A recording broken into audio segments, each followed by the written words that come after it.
Rain whispers across distant metal, and twin suns glow beyond half-remembered dunes. Let their echo settle as you drift into this quiet voyage. Tonight we trace the muted footsteps of Boba Fett, child of unending storm, wanderer of star-bright corridors, survivor of silent sand, and guardian of desert streets at dusk. Each phase unfolds in hushed cadence: Kamino's silver rain, hyperspace nights inside a fire spray cockpit, dreamlike hours within the Sarlacc's breathless dark, and slow sunrise rides atop a rancor beneath Tatooine's pale moons. No blaster crack or shouted vow will disturb you here, only the soft hum of engines, the crunch of distant sand, and the steady rhythm of a heartbeat beneath Beskar. Close your eyes, loosen your grip on daylight, and let this tale flow over you like warm desert wind. Good rest begins now in a galaxy far, far away. Perpetual rain stitched Kamino's horizon to its silver sea, each droplet joining an endless shroud of mist that blurred edge from sky. Sound carried strangely in such weather, hushed yet resonant, like distant drums softened by heavy cloth. On platform F11, rows of clone cadets moved with mathematical precision, boots striking durasteel in metered synchrony, while signal beacons pulsed amber against low cloud. From a catwalk above them, a single unhelmeted boy watched, breath fogging visor glass. He was still too small to fill. The child's name was Boba, first and only clone unaltered by Kamino and growth accelerants, crafted as living legacy rather than soldier.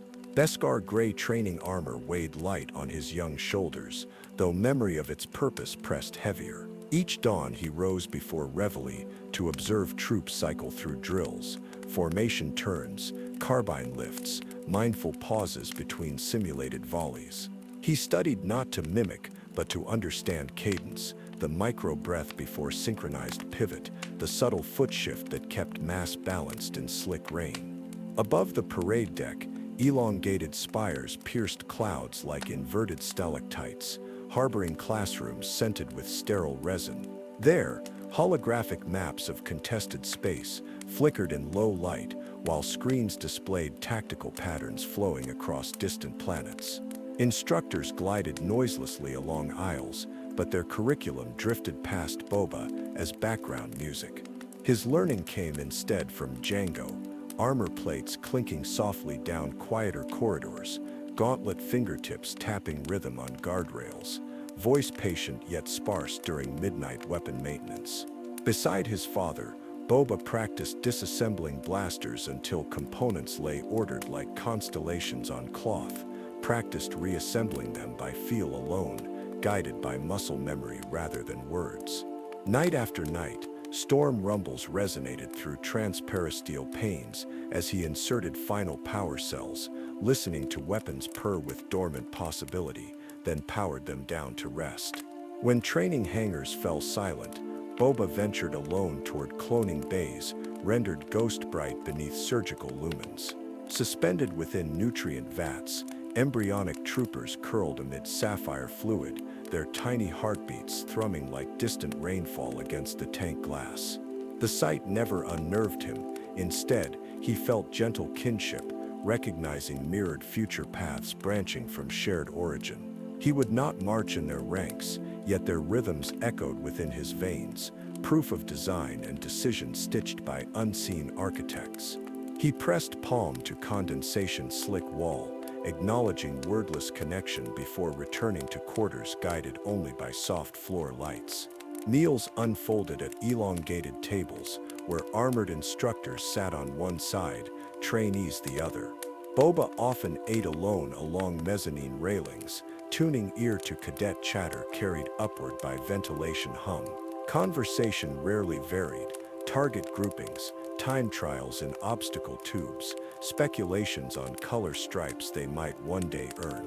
Still, he cataloged tone shifts, pride tinged with apprehension when upgrades loomed, excitement softened by exhaustion after double rotations. His empathy took root gently, an observer gathering still water reflections rather than rippling surface. Some evenings Django led him to secluded platforms exposed to full sky. There the boy learned to calibrate rangefinder optics amid driving rain, adjusting microdials until distant beacon lights sharpened from haze. Lightning stitched horizon veins of white. Thunder arrived 2 breaths later, vibratory bass that trembled through deck plates. In those intervals between flash and rumble, Boba discovered silent focus, time stretched, mind stilled, senses tuned to glistening world yet anchored within. On quiet rest cycles, he ventured into Slave One's cargo recess, where crates of field rations and carbonite couplings lined bulkhead grooves. Rain drummed above landing shell while interior lights glowed low amber, casting warm halo over polished flooring. Boba traced fingertips along cold metal curves of seismic charge canisters, reading engraved maintenance notes as if deciphering personal stories. In the cockpit, he settled into auxiliary seat, boots dangling above pedals, listening to navigation computer hum pre-flight checks he knew by heart. Through viewport glass, vertical torrents painted liquid curtains. Beyond them, ocean surface rippled like quicksilver breathing. There were afternoons of rare stillness when precipitation slackened to mere whisper and low sun peeked through cloud breaks, rendering slabs of light across platform pools. On such occasions, Boba descended metal steps to waterline docks, kneeling before swirling eddies where luminescent plankton congregated. Spear-finned awa soared overhead, their silhouettes carving gentle arcs across pale sky. He practiced measured breathing, synchronizing inhalations with rolling swells, exhalations with receding wavelets, committing sensation of tranquil power to memory for times when hearth would be starship hull and horizon unknown. Preparation for departure arrived without fanfare. Fresh fuel lines coughed vapors into humid air. Astromech signals chirped from open maintenance panels.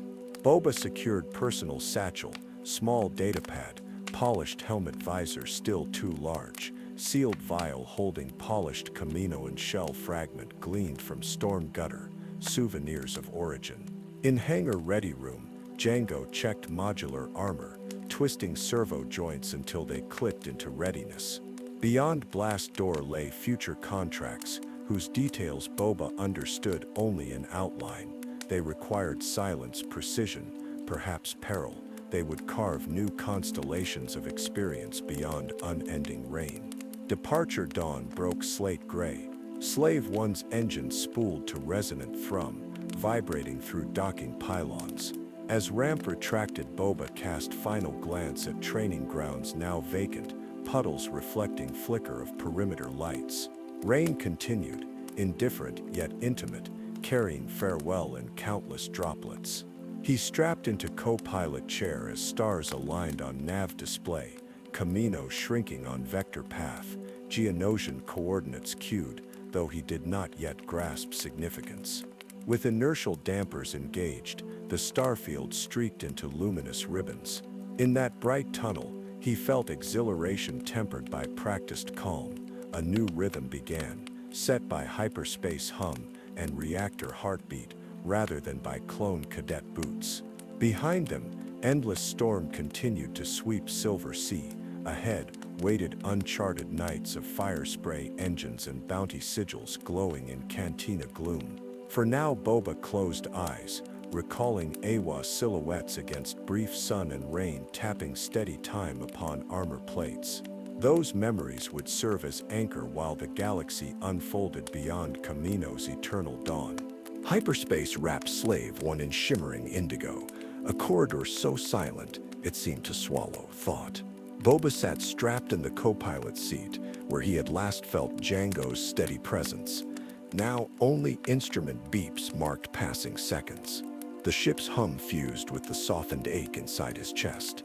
Grief hid beneath mechanical rhythms, surfacing only when nav computers paused between calculations, leaving stillness stark. Their first destination after Kamino had been Geonosis, sun-scorched canyons echoing with distant artillery.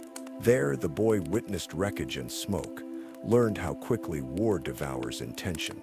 Days later, Slave One lifted from dusty flats with one passenger fewer, and Boba pressed forehead against cold viewport glass, watching cracked ridges shrink into haze.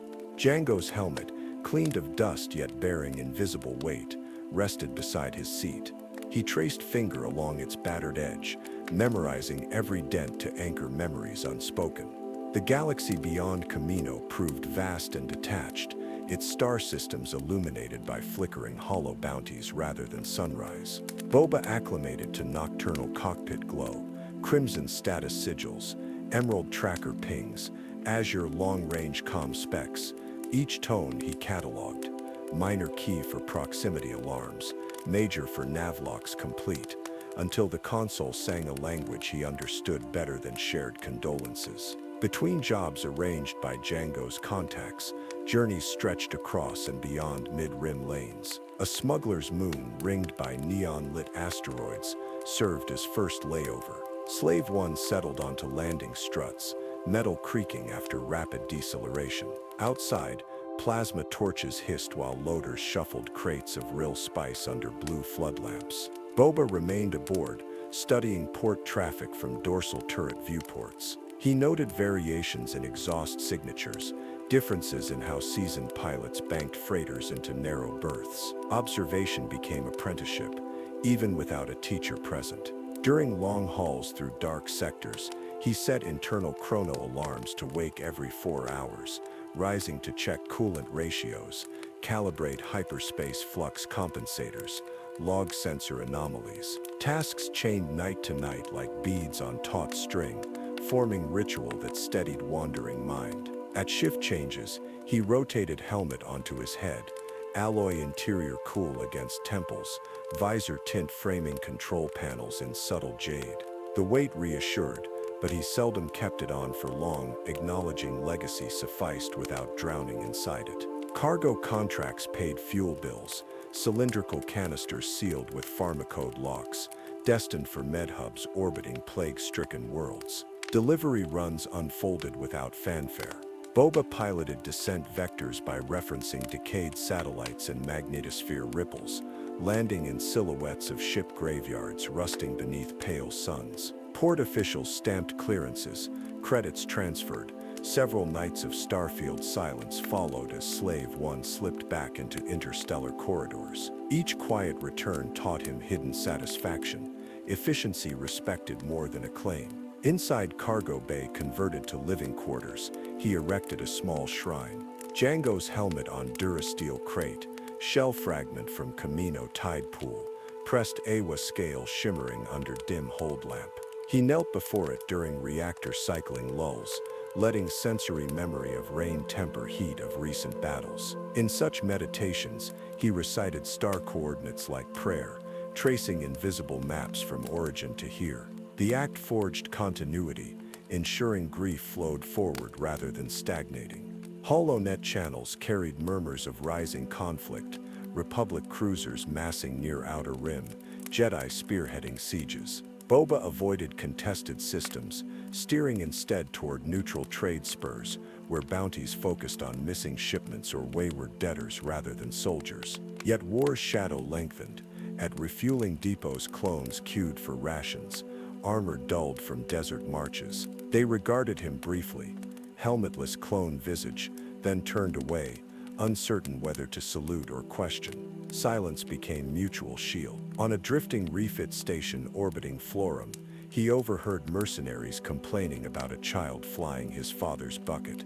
Their voices, though low, reached him through partition grates as he synchronized nav charts. Pride stirred but did not flare. He remained unseen, filing tone and cadence for later recognition.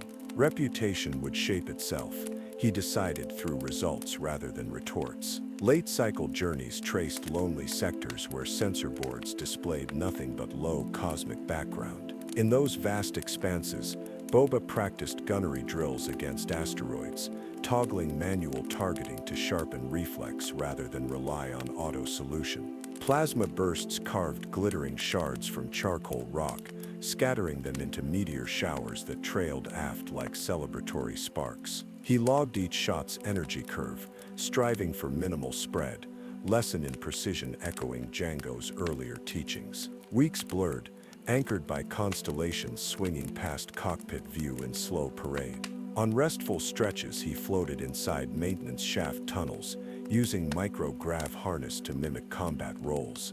Other evenings, he reviewed encrypted databanks of former bounties, analyzing capture strategies, studying mistakes. Always the hum of Slave One accompanied learning, steady companion filling void where voice should have been. One course change brought him to conquer Dawn's scrapyards to barter Beskar fragments for hull patch plates. There he glimpsed Mandalorian sigils etched into recovered armor, and for the first time pondered cultural inheritance beyond single parentage. He purchased a modest wrist cord launcher, adapting mountings to smaller forearm through patient filing and spacer plates. New equipment felt foreign yet promising, like vowel added to familiar tongue. Throughout these voyages, dreams surfaced rain on Kamino platforms, thunder-muted laughter with Django beneath corrugated awnings, helmet clinking against his own in brief paternal salute. He woke in darkness lit by instrument glow, honoring memory not with tears but with steady breath, choosing forward motion. Logbook entry testified, stars chosen path, engines weave grief into trail of light. Approaching the end of solitary apprenticeship, he received encrypted beacon from hut-controlled sector, invitation to join seasoned hunters on a venture promising both credits and mentorship. Slave One changed heading, nav lines converging on arid moon where landing pads glowed amber through swirling dust. As he prepared descent, Boba performed engine diagnostics one final time, recalling Kamino and drill sergeant's mantra that routine preserves life. He stowed shrine items in shock-padded compartment, checked weathering on helmet visor, and tightened wrist launcher's new straps. Slave One touched down among rusted freighters and modified fighters, engines wound to cooling hush, reflective of his own steady pulse. The ramp lowered into heat shimmer evening, revealing silhouettes of veteran hunters waiting beneath flickering floodlights. Towering Trandoshan, lean near human with crimson neuroplugs, pale figure whose rifle weight hung casual across shoulder. Quietly, Boba stepped onto dust-rippled tarmac. This arrival marked threshold where solitary fire spray nights would yield to underworld apprenticeships, lessons in shadowed alliances and measured patience he was ready to meet. Behind him, the ship's cooling vents exhaled sighs like fading storm rain, while ahead stretched a new cadence set by unseen contracts and rough mentors. He walked forward under sodium lamps, the hum of Slave One receding as first footfall met unfamiliar ground, signaling dawn of the next chapter awaiting in deeper underworld corridors. Heat shimmer wavered above the tarmac as Boba approached the waiting silhouettes, experienced hunters whose reputations drifted through HoloNet back channels like old campfire myths. No greetings were exchanged. Instead, a silent appraisal passed among armored gazes, weighing resolve over bravado. When first contracts arrived, slave transponders lit amber across datapads, and the new cohort dispersed into dusty lowlands where embattled syndicates hid stolen cargo. Months followed, measured more by orbital sunsets than calendars. Slave One shared hangar bays with modified houndstooth freighters and sleek star couriers streaked by ion scoring. Boba slept in a narrow berth carved from repurposed lockers, helmet secured beside pillow as constant fixture. Outside, sodium lights bathed landing strips, illuminating clusters of droids unloading contraband under watchful eyes. He learned to sense shifting loyalties in the rhythm of loader hydraulics. Smooth bearings meant calm negotiation, jittered squeals foreshadowed betrayal. Aurra Sing, tall and spectral beneath antenna glint, demonstrated patience by taking students on rooftop vigils above smuggler avenues. Hours bled into dawn while target doors remained shut. Lesson revealed itself in accepting inertia until opportunity stepped across threshold. Boba tracked breath intervals, matching exhale to wind gusts swirling between Duracrete spires. When quarry finally emerged, capture required only a gentle pivot, effort preceding motion rather than vice versa. Journals etched the maxim, still air carries arrow farthest. Bossk tutored endurance inside decrepit cargo, holds converted to zero-G arenas. Weightlessness forced economy, every blaster burst imparting recoil that sent shooters spinning. Under silent strobe lamps, Boba practiced tether gun restraint, looping cords around crate handles to halt drift. Muscles adapted, micro-adjustments ingrained so deeply that planetary gravity later felt indulgent. Each bruised elbow healed into reflex memory, teaching that body conserves energy when mind relinquishes haste. On a station orbiting Nar Shaddaa, he discovered subtle craft of intel trading. Godal information brokers communicated through scent and horn vibration, conveying nuance imperceptible to untrained humans. Boba studied patterns of nostril flare, the interval between pulses, and mirrored them with respectful stillness, earning access to encrypted shipping ledgers without exchanging a word. Data dredged from those archives funded next fuel burn, and he logged a line in Oribus shorthand. Communication is often received before spoken. Night cycles aboard Slave 1 became laboratories for integration. He modified wrist launcher couplings, calibrating tension springs under dim work lamp, while spine receptors replayed rooftop wind from Aurra's instruction. Outside, plasma flares of neighboring repair bays cast wandering shadows across bulkhead curves, a gentle tide signaling industry beyond his hull. When grease-smeared mechanics retired for brief sleep, Boba remained, testing repulsor nets until their thrums harmonized with persisting memory of Kamino storms. Occasional setbacks tempered eagerness.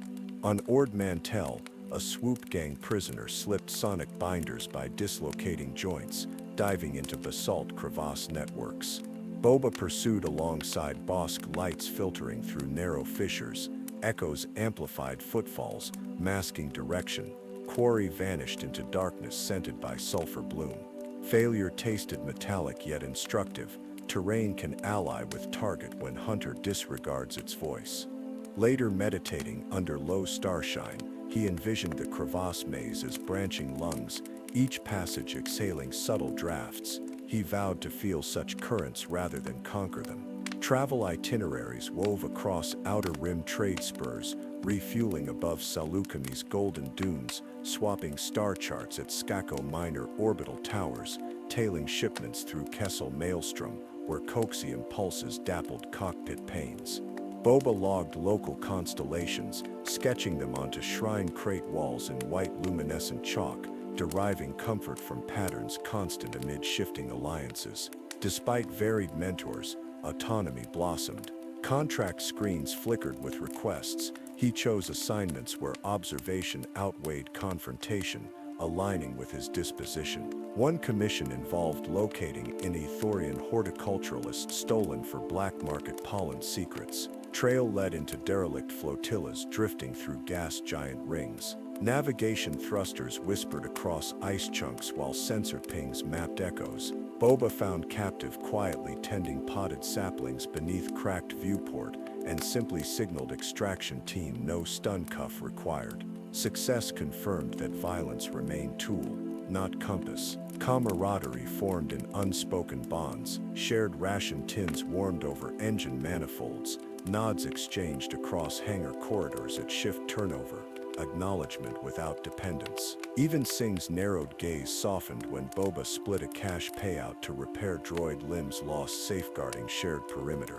Respect tempered competition, teaching equilibrium between self-reliance and collective efficiency. Seasons cycled, new paint on Slave 1 covered scrapes from micro-meteorites. Exterior wear belied interior refinement, storage lockers organized by silent routine, meditation alcove tuned to reactor hum resonance. Yet restlessness eventually surfaced, a subtle longing for horizons unbound by syndicate schedules. One late rotation, Hutt Council broadcast broadband beacon, seeking dedicated hunter for spice caravan protection across Tatooine dunes. Contract promised freedom from group oversight and proximity to legends once whispered in Jabba's throne shadows. Desert vistas and twin sun horizons stirred something ancient, echo of Kamino sunlight glimpsed through fleeting storm break. Decision crystallized beneath hangar floodlights. Boba stowed shrine artifacts, now joined by small Trandoshan training fang gifted in quiet respect, and sealed crate lid with firm latch. He offered curt nods to fellow hunters, Not farewell, but acknowledgement of converging trajectories now diverging. Engines roared alive, echoing through deep bay scaffolds where Aurra's silhouette observed from high catwalk, antenna glinting like distant star. Fire spray thrusters painted burn marks across launch tunnel, propelling vessel towards starlit gulf. Astrogation plotted waypoint chain, Nar Krita moons for refuel, then direct shot into Tattoo system. As hyperspace corridor enveloped hull, Boba settled into pilot seat, visor reflecting luminous filaments streaming ahead. Thoughts drifted over rooftop vigils, zero-G bruises, data broker sense, each apprenticeship encounter woven into reflex and insight now steering him toward new test. Outside, void remained silent, except for faint vibration where fuel pumps synchronized with navcomp pulses. Inside, boy-turned-hunter exhaled steady breath, feeling micro-adjustments in servo gauntlet align with flicking stabilizer fins. Underworld apprenticeships had instructed patience among shifting loyalties. Dune Sea would require different stillness, listening to wind across barren expanse rather than screens in neon haze. He set log recorder to standby, closed eyes for disciplined rest, and let hyperspace hum carry memories into dream pocket where rain met sand, forging future approach to horizon without map yet guided by resolute calm. Hyperspace filaments collapsed into star-punctured black as Slave 1 exited the final jump. Ahead, Tatooine's beige orb floated amid wisps of orbital dust, its twin suns rising in slow tandem along the rim, two silent beacons drawing Boba Fett toward the next proving ground. Heat radiated across cockpit glass. Even before re-entry flames flared, the ship's hull groaned, reacquainting itself with atmospheric drag after months of vacuum. Descent vectored over the Jundland wastes, where canyon teeth gnawed at horizon beneath high, shimmering air. Sandstorms braided tawny sheets across valleys, briefly revealing fossilized crate ribs jutting like bleached spines. Fett noted landmark coordinates, knowing skeletal arches could later serve as sniper rests or bivouac shade. He guided the craft past Mos Espa's domes toward the greater gravity of Jabba's palace, a lone bastion rising from rocky flats like a blistered tower. Landing gears hissed onto sun-baked Duracrate inside the palace hangar. The air smelled of scorched lubricant and bantha musk. Gamorrean guards evaluated newcomers' stride, armor dulled by travel grime, T-visor glinting faint threat, then stepped aside. Inside audience chamber, fetid warmth mingled with hookah smoke, thick tongues of huddies boomed from the dais. Fett delivered succinct proof of assignments passed, transmitting data chips detailing captured smugglers, recovered spice caches, cleared payment dockets. The Hutt's answer rumbled approval. Future hunts would pay handsomely, the desert itself furnishing trials no training hollow could match. Thus began months of solitary patrols across the Dune Sea. Slave 1 slalomed between sandstone mesas at dawn, its sensor mast sweeping for heat signatures telling of moisture thieves, stray bounty marks, or rival hunters encroaching on Jabba's claim. Fett learned the desert's dialect, how midday silence rang sharper than any alarm, how dusk wind hissed warnings through needle-leaf Kishi reeds, pointing toward subterranean lairs. He recorded each nuance in log scrolls, mapping invisible currents that determined survival. Night camps were pitched beneath constellations startling in their clarity. Armor plates rested on tripod racks, still hot from sun exposure, while Fett knelt to brush sand from rifle scopes, counting crystalline grains sliding between gauntlet joints. In kettle tins, he brewed Thylax root tea, bitter, grounding, allowing steam curls to mirror drifting memories of Kamino rain now half mythic. Firelight flickered against Beskar, drawing slender halos around helmet edges. Beyond glow, the desert purred with insect buzz and distant wailing of Tusken Gaffy songs. Contracts varied. One chase pursued an Artiodac thief who hijacked a spice freighter and fled into canyon labyrinths. Guided by subtle smuggler leaks and fragments of coolant residue, Fett tracked the fugitive skiff to a dead-end grotto. He waited atop cliff ledge 2 nights, observing how starlight pooled on cave mouth when moons aligned, perfect illumination for non-lethal wrist cord shot. Capture concluded without blaster exchange, restraint delivered not from mercy but efficiency, a principle he honored. Another hunt targeted Kresic, an assassin droid whose photoreceptors flicker blinded with each sunrise. Knowing this weakness, Fett activated pursuit during first light, sands reflecting twin suns into strobing glare that confused droid optics. Net shots clamped joints, EMP charge whispered silence. Each operation reinforced lesson, desert rewards observation over aggression, mirage over brute force. Between bounties, he returned to Palace to collect credits, granulated jewels, chits embedded with Hutt sigils, occasional art relics traded at Jabba's whim. Transactions unfolded amid raucous celebrations, Twi'lek dancers, Max Rebo's syncopated jizz melodies, rumble of bartered blasters. Boba remained peripheral, leaning against column shadows, helmet never removed.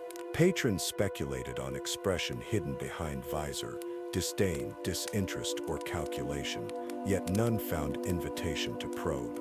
In hangar loft, he maintained Slave One with near-ritual diligence. Desert silica infiltrated thruster grids. He disassembled fins, flushed them with ionized fluid, recalibrated microservos, then logged performance deltas. The hum of restarted engines sounded like affirmation, a mechanical heartbeat synchronizing with quiet resolve inside chest plate echo chamber.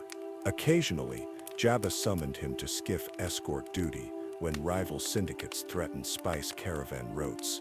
Flotillas floated over dunes, repulsor shadows sliding across ripple crests while sun scorched armor casings. From aft platform, Fett scanned ridgelines through macro binoculars, reading texture of wind-blown sand to anticipate ambush plumes before they formed. Shots fired rarely, his presence acted deterrent, reputation manifesting as protective horizon. During one prolonged convoy, he halted at Vantage Ridge to observe suns set in staggered sequence, larger primary dipping first, smaller companion lingering like ember in cooling hearth. Against that purple-orange gradient, he considered Hutt Palace silhouette far off, Slave One docked beneath dull vault, shrine crate within hold. New keepsakes now joined Awa scale, shard of polished crate pearl, charred Tusken prayer bead, gifted in silent acknowledgement of safe passage across tribal hunting grounds. Each artifact marked spiritual cartography beyond star charts. Despite successes, an undercurrent of anticipation thrummed through palace corridors, the murmurs of a prize unlike any other. Smuggler Captain Han Solo, price high enough to reshape desert power plays. Fett intercepted transmissions hinting Solo's entanglement with Corellian debts and Imperial entrapments. Information threads wove tapestry leading to Cloud Wreath Bespin.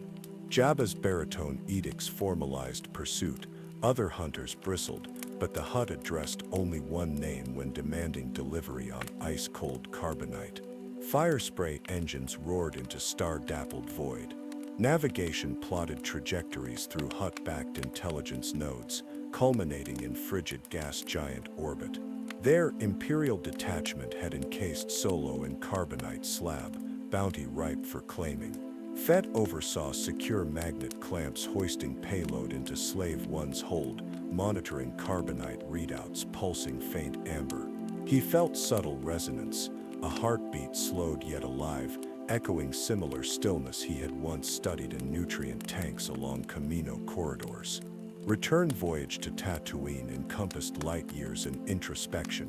Carbonite blocks stood upright in cargo bay, fog crystals forming at edges like frozen dew. During hyper jumps, Fett sat across from slab, contemplating how captivity suspended time, how grief too might crystallize when left unexamined. He brushed frost away, ensuring panels registered life support levels stable, professional duty intertwined with meditative calm. At palace arrival, triumphant uproar shook vaulted ceilings. Gamorreans clanged axes in rhythm, addresses of credit tallies bounced across datapads. Amid revelry, Fett oversaw Solo's placement on throne room dais, securing sensor locks. Jabba's laughter thundered through chamber, but Boba stepped back into stone alcove, visor reflecting torches now flickering night shift orange. His part was complete. Desert had offered challenge, and he had matched it with deliberate stillness. Over following days he lingered near hangar, fine-tuning armor servos and avoiding festivities.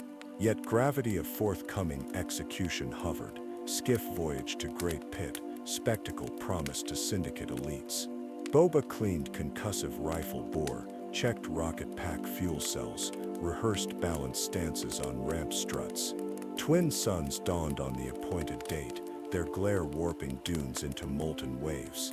He donned helmet, sealed respirator ports against blowing grit, and marched toward skiff boarding planks, unaware that this crossing of the Dune Sea would soon diverge into abyss darker than any desert night, rewriting destiny amidst the Sarlacc's ancient hunger.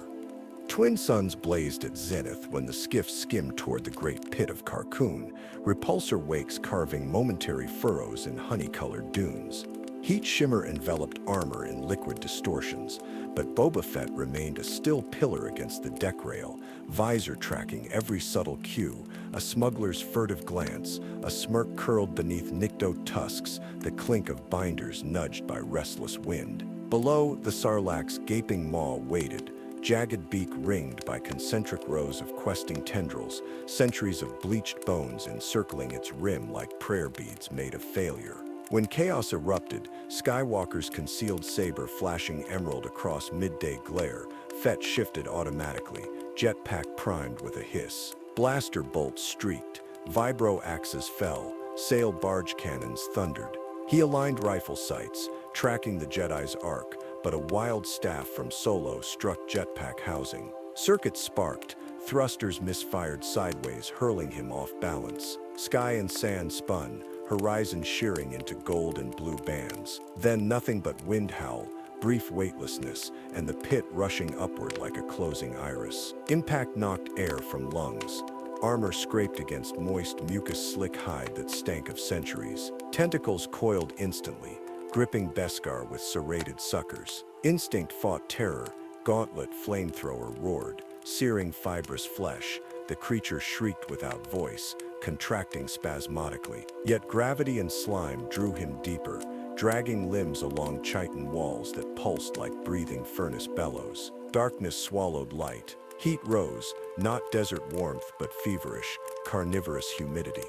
Visor display fogged, auto wipers clearing smear of digestive vapor. Internal chrono ticked seconds into molasses drag. In that suffocating tunnel, external world vanished. No sun, no sky, only the Sarlacc's rhythmic constriction, slow as continental plates yet inexorable. Fett forced breath through rationed air filters, calculating options. Fuel lines ruptured in jetpack, detonator clips inaccessible beneath tightening coil. His left arm wedged, right wrist free. He triggered vibroblade, carving into sinew. Acidic sap oozed neon, sizzling against armor plates, sending acrid steam up visor vents. Pain flared where seals failed, yet resolve anchored him.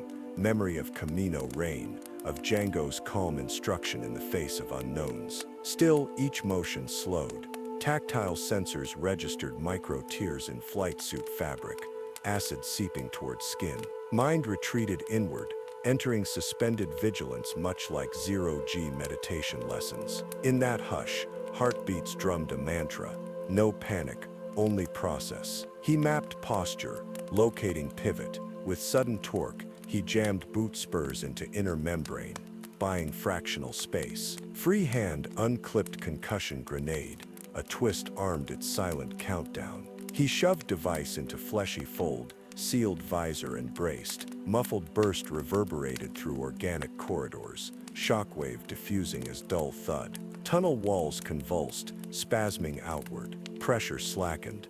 Tendril hold faltered. Fett lurched upward through churning viscera, grasping at rank fibers. Above, faint disk of daylight reappeared, a distant coin rimmed by toothy silhouettes. Climb became crawl through half-digested debris, corroded vibro swords, pitted armor shards, a tarnished Mandalorian sigil, half-eaten by enzymes. Each artifact whispered history of past captives. He advanced silently on their echoes. Oxygen dwindled. At last, fingertips met sun-baked sand. He hauled torso onto slope of loose granules, armor smeared with viscous bile. Exhaustion buckled joints. Still, he activated flamethrower one final time, scorching probing tentacle until it recoiled into depths. He sprawled across desert lip, twin suns now sinking toward horizon, casting long shadows of wrecked skiffs littering far dunes. Smoke plumes rose where sail barge lay wrecked in distant inferno,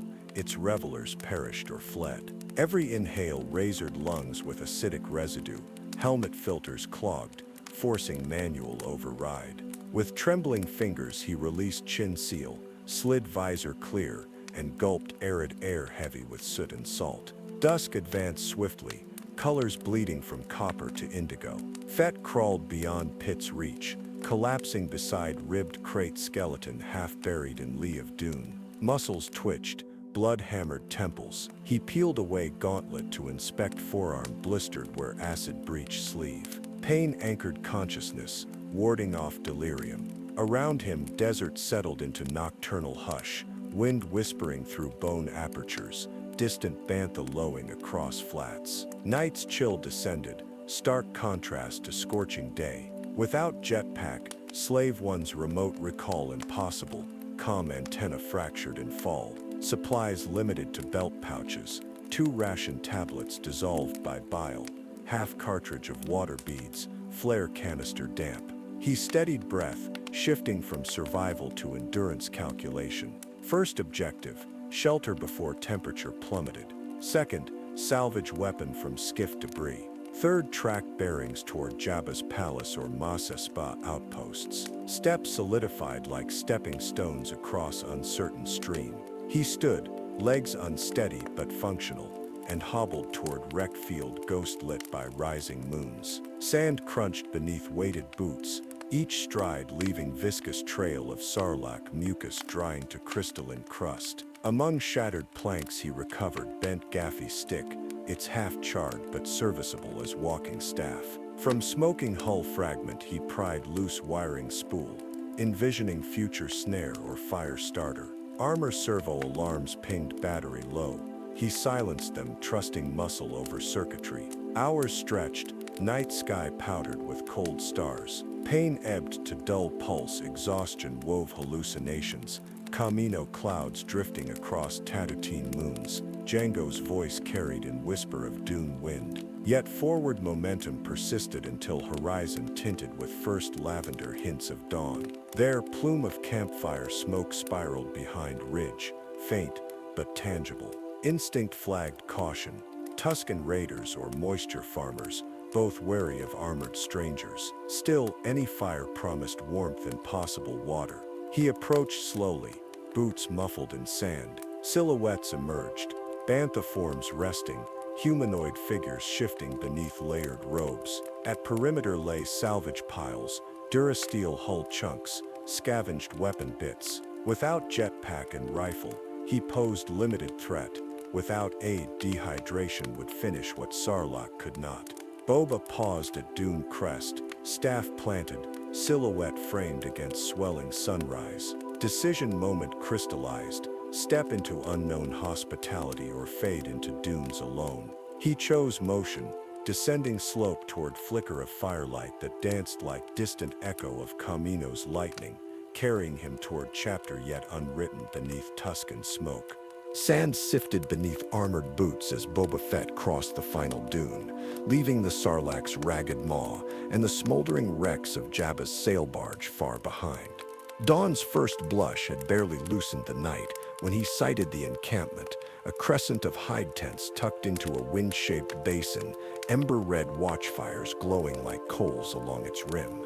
Fett paused at the crest, helmet lenses catching those sparks, then descended, ungloved hands visible, Gaddarfee's staff grounded in token deference. Sentinels emerged, wrappings the color of sun-bleached bone. Gaddarfee hafts eased away from throat strikes toward cautious welcome. One offered a wooden bowl of dark water, Another pointed to the outer fire ring. Fett removed his helmet, revealing features drawn tight by pain yet steadied by resolve, and drank. The earthy liquid cooled a throat scorched by bile and desert air, and the simple exchange formed the first fragile bridge between outsider and tribe. With sunrise, the camp stirred. Banthas shuffled toward distant grazing flats. Children gathered crate-bone slats for tent repairs.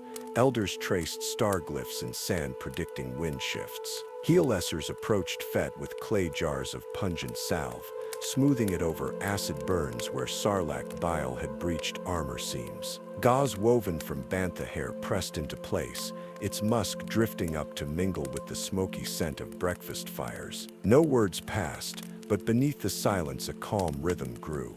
One heartbeat braided to many. When the worst pain ebbed, he was led to a workbench of scavenged durasteel. A jammed slug pistol, cracked macro binoculars, and a dulled Gatter fee blade lay waiting. Fett examined the pieces, selected springs and shims from a pouch of starship scrap he had carried through the dunes, and restored each tool beneath the watchful gaze of a lens-eyed warrior. Approval came as a simple tap of knuckles on the table. Language enough. Training followed at first light. The same warrior demonstrated sweeping crescent strikes with a Gatter fee, staff rotating to hook an invisible opponent and reverse into a low parry. Fett mirrored each motion, adjusting for the weapon's off-center balance until his footprints spiraled in the sand. Sweat dried instantly in the rising heat, but the rhythm took hold, wind, breath, and movement blending into a pattern that felt less like combat drill, more like conversation with the desert itself. Evenings burned gold before slipping into star-flooded violet. Drums began, slow, resonant, vibrating through the ground until even the firelight pulsed. Fett sat at the periphery, helmet beside him, absorbing the cadence through his chest. When a drum was offered, he joined in, palm strikes blending with the camp's heartbeat until the night hummed like a single long exhale beneath the Milky Way. Meals followed, bowls of roasted gourds and rehydrated fungus broth passed clockwise, each warrior pausing to honor the moisture before tasting. Survival, too, moved in ritual circles. Speeders stolen from Nikto raiders became mounts for dawn patrols. Engines kicked sand into rooster tails, while riders leaned into crosswinds, scanning for the dust clouds of off-world spice trains that scarred Tusken hunting grounds. Hand signs directed flanking routes and ambush perches. Fett added a new gesture, deploying salvaged cargo clamps as boarding anchors, absorbed quickly and without rancor. One dusk assault seized an entire hover locomotive, its cargo of water cylinders and alloy ingots redistributed to the tribe. Flames of celebration that night rose higher than any before, sparks threading into constellations while chants rolled across the dunes. When the clan's chieftain pressed a pouch of powdered root and a small hooded lizard into Fett's hands, he understood. The vision rite began beneath a shelter of woven reeds. Spice smoke filled his lungs, the lizard darted beneath his collar, and the world dissolved into dreamwalk. Kamino rain mingling with desert dust, Django's armored silhouette fading into a Tusken elder's masked face, the Sarlacc's darkness reshaped as a womb of quiet transformation. He returned to waking cradling a char-black branch struck by lightning, wood destined to become his own Gatter fee. Forge fire roared blue-white while he carved grooves along the haft, inlaid iron teeth salvaged from pod racer gears, and quenched the crescent blade in smoking bantha fat. Hammer strokes rang until the horizon paled. At dawn he offered the finished staff to the chieftain, who examined grain and balance, then returned it with a bow. The final bond sealed without a single syllable. Life settled into its new cadence. Dawn sentries on dune crests, noon drills, twilight rides beside bantha caravans. Armor, cleansed of acid and ribbed with fresh Tusken sigils along the vambraces, felt less like burden, more like skin. Yet during night watches, Fett sometimes caught a distant tremor in the sand, the rhythmic throb of engines too precise for wandering traders, followed by the hiss of spice canisters venting under careless hands. He noted bearing and tempo, etching them onto a small bone tally at his belt. For now the camp slept peacefully. fires dimmed to coals, drums silent beneath the sigh of rising wind. Children traced crate-ribbed shadows across Fett's chest plate before curling into blankets, and elders recounted the legends of water hidden under white-capped mesas. As the stars wheeled overhead, he stood beside his new gather fee, breathing smoke, salt sweat, and the faint sweetness of dune flowers that bloom only in moonlight. In the hush between heartbeats, he felt the longing take root, not as inheritance, but as choice freely met under an indifferent sky. Tomorrow would bring fresh patrols, and perhaps the engine rumble again. But tonight the desert's vast silence wrapped the encampment like a cloak, and Boba Fett rested within it, armored yet unguarded, listening to the steady pulse of found kinship beneath a canopy of unmoving stars.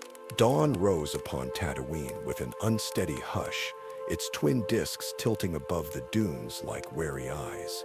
Boba Fett stood on a sentinel ridge as he had countless mornings, Gatterfia planted in the sand, helmet cradled beneath his arm. Yet this horizon felt different, air too still, color too sharp, as though the desert itself held a ragged breath.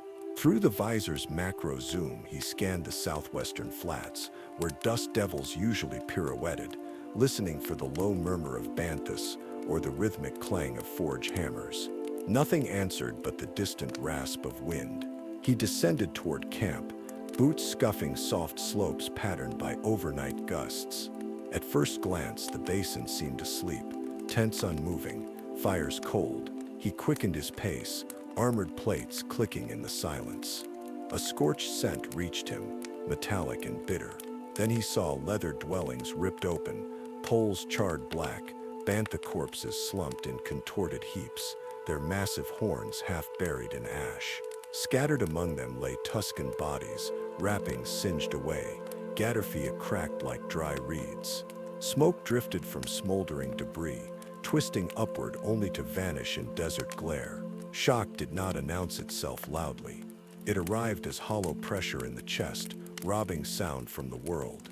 Fett moved from shelter to shelter, kneeling once beside a fallen elder whose bone inlays he had polished just nights ago by firelight.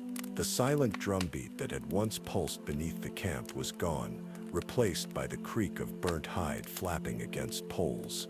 His gauntleted hand brushed the sand, lifting a handful of gray ash that sifted back through trembling fingers, proof too fine for vengeance, yet heavy as Beskar on the heart. Tracks told the story with brutal clarity. Angled speeder scars, repeating blaster discharge marks, discarded spice canisters bearing Pike Syndicate sigils. The rhythmic engine tremor he had noted during sentinel watches now aligned with this violence. A single branch of jagged footprints, too uniform to be Tusken, circled toward the canyon pass, then vanished beneath drifting grit. They had struck at nightfall when vigilance slept, then fled with dawn, leaving only ruin. Fett gathered the dead with methodical care, lifting each figure onto makeshift pyres of broken tent struts and bantha bones. He worked through midday heat until sweat blurred vision, pausing only when dizziness threatened collapse. At perimeter he found his own lightning-forged Gatterfia, blade snapped clean, half blackened. He sank to one knee, head bowed, letting grief seep into the sand like rare moisture. Memories flickered, small hands tracing sigils on his breastplate, campfire smoke curling around drums, the healer's steady touch binding acid burns. He had come to the desert seeking purpose beyond bounty credits, and found a family older than any creed, now reduced to ashes dancing on lonely wind. Night approached before the last body was set. Twin moons climbed, bathing the valley in pallid light.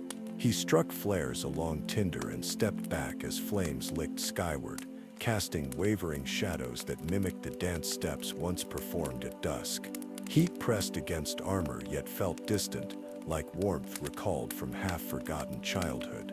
He remained until each pyre collapsed inward, embers glowing crimson against blue night. A hush settled over the basin, not unlike Kamino's post-storm stillness, empty, resonant, final. When the fires dimmed to smolder, he walked the wreckage in search of what could be saved. He located a small water gourd miraculously spared by the blaze and the carved bone tally he had used to mark patrol bearings. Both he tucked into his belt pouch. At the forge pit he retrieved shards of the broken Gaddarfia, wrapping them in scorched cloth before placing them beside Django's shell fragment and crate pearl shard in his shrine case. The gesture felt insufficient, yet ceremonial acts rarely fill voids. They only delineate them, making room for intent. Intent formed at dawn's gray edge. He surveyed the horizon where the assassins had fled, then turned his gaze eastward toward docking canyons that cradled Slave One. The ship represented mobility, armament, autonomy, everything required to challenge syndicate lattices stretching across the desert and beyond. But reclamation would not be simple.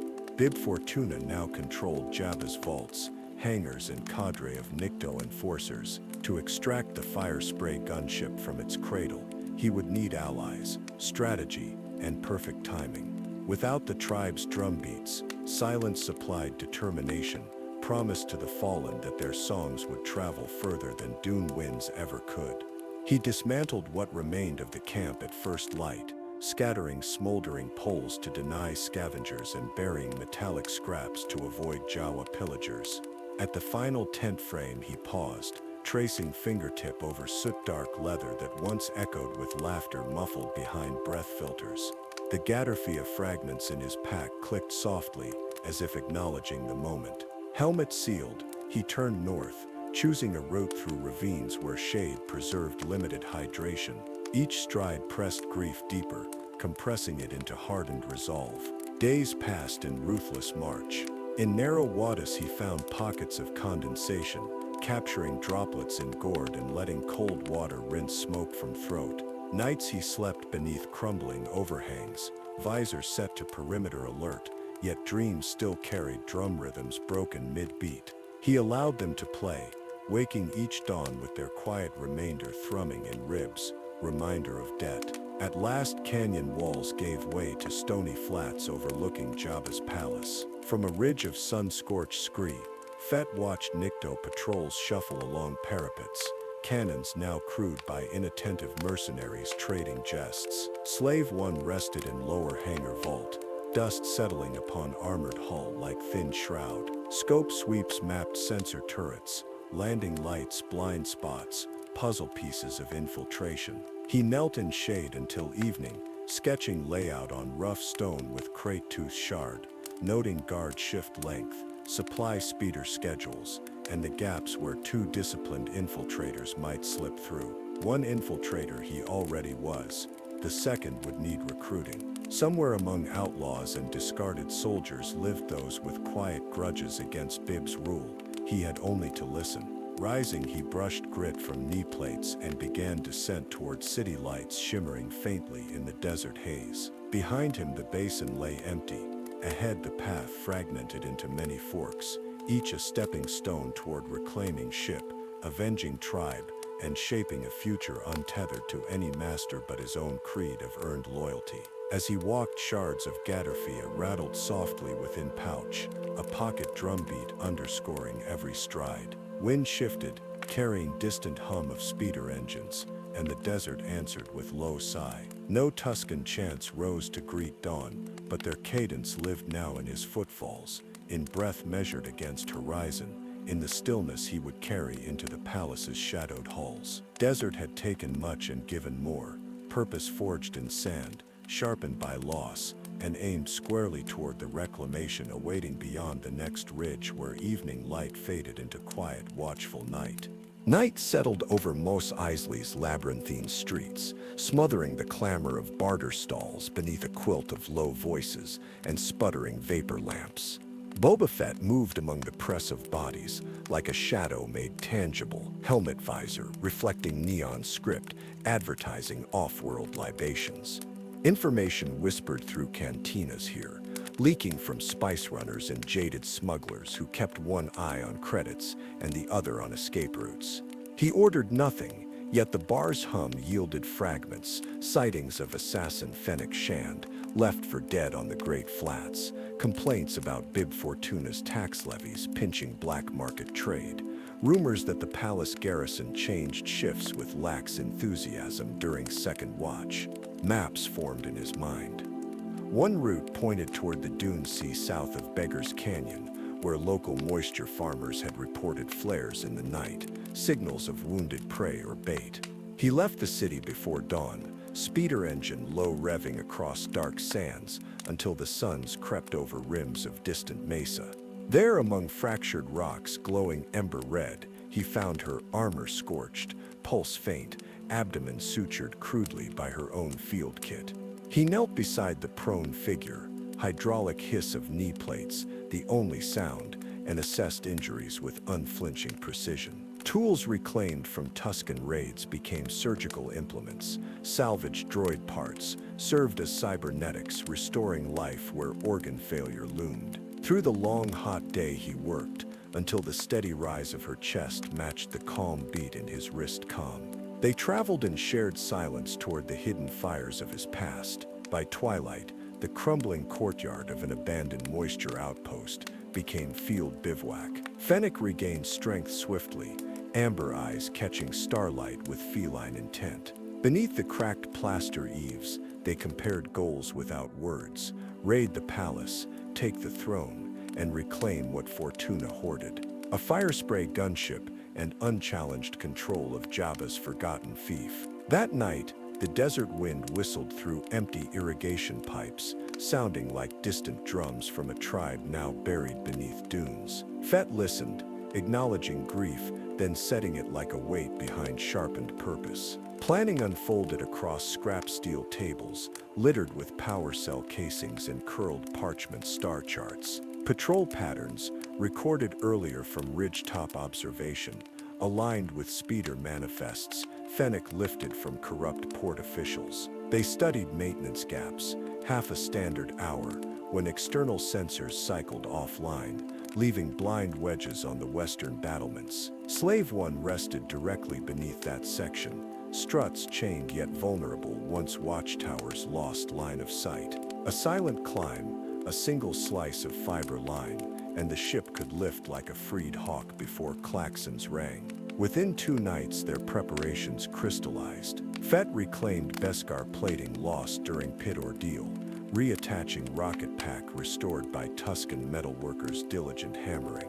Gatterfee fragments remained stowed beside Jango's helmet, symbols of loss and inheritance, but a new carbine, fashioned from palace-grade alloy purchased quietly in town, completed his gear. Fennec fashioned concussion charges from repurposed mining detonators, each set to flash bright but mute sound, buying seconds of surprise. They departed under new moon, bantha tracks disguising speeder treads for the first kilometers. Approaching the palace cliffs, engines cut and momentum carried them into a hollow where shadows pooled thick. Climbing gear coupled to basalt ridges, armored fingers found holds between layers of ancient sediment. Above, Nikto sentries shuffled board across ramparts, muttering complaints to still air. A soft pebble skittered, twin heads turned, saw nothing, resumed their stroll. Seconds later, Fett crested the lip, blaster already raised, but he fired no shot.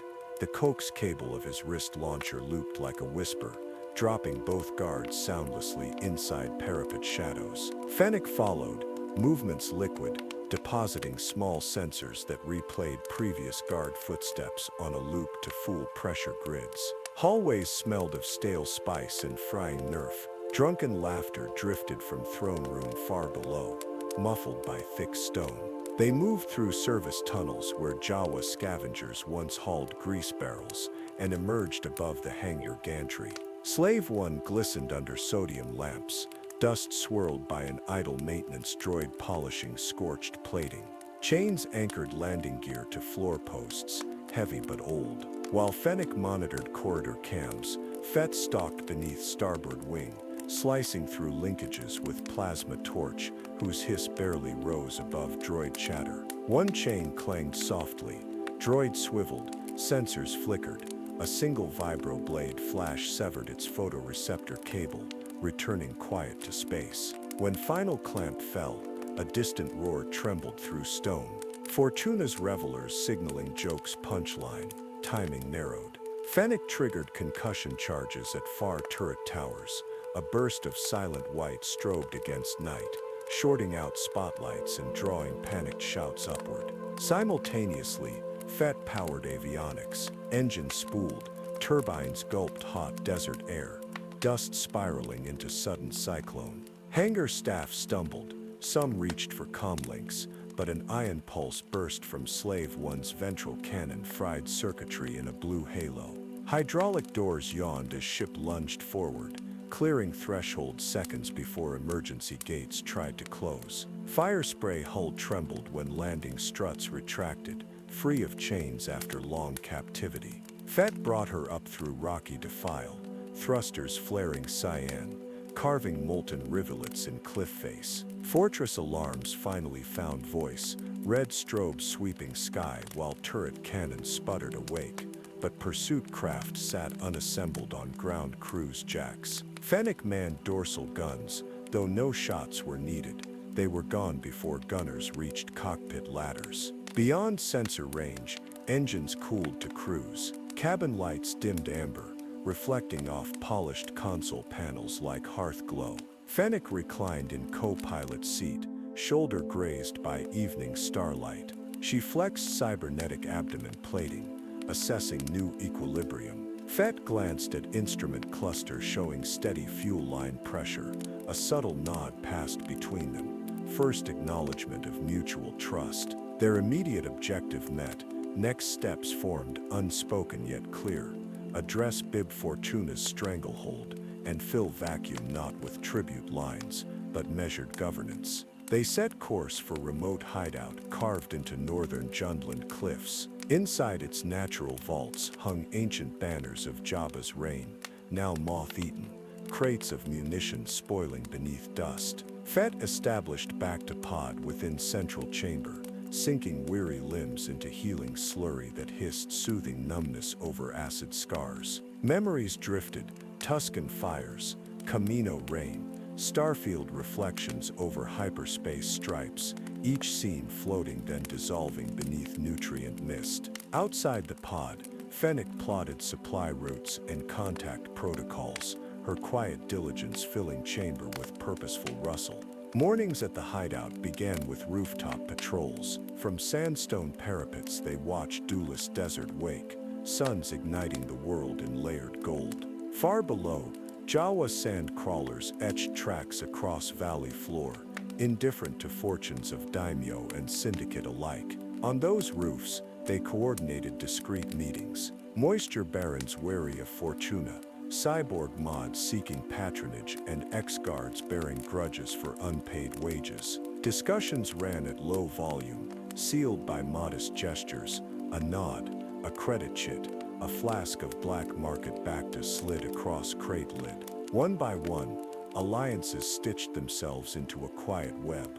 When intelligence confirmed Fortuna's reliance on a single under-trusty major domo to rotate palace security passes, plan final took shape. Slave One remained hidden while Fett and Fennec advanced on foot through subterranean aqueduct once sealed by fallen debris. They emerged behind throne dais at an hour of sparse revelry. Fortuna sprawled on cushion grown too large for frame once gaunt.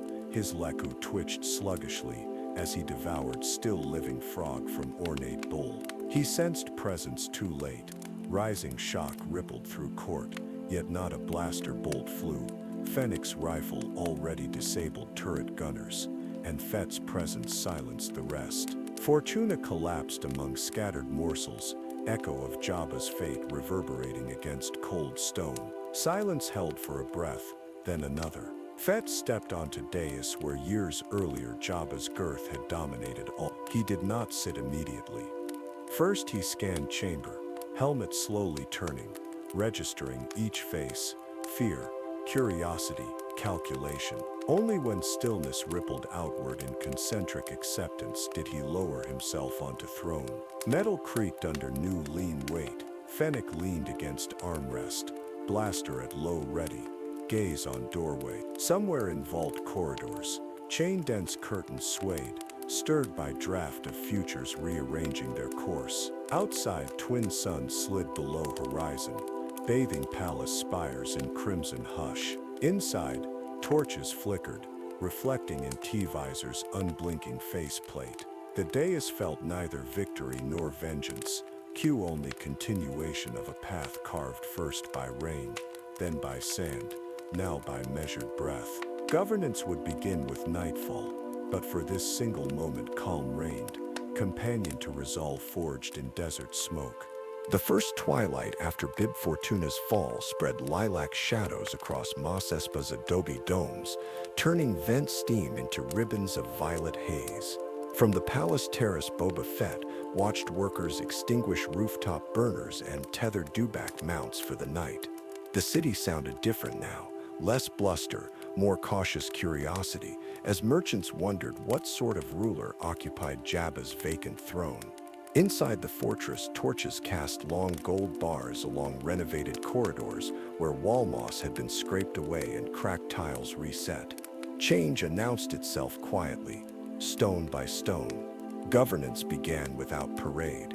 At dawn, Fett dismissed Nikto overseers who once shook down market stalls for tribute, issuing them a choice of severance credits or a trek into the Dune Sea.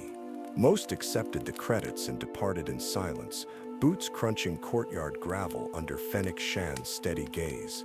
Their absence left a hush that corridors had not known in years.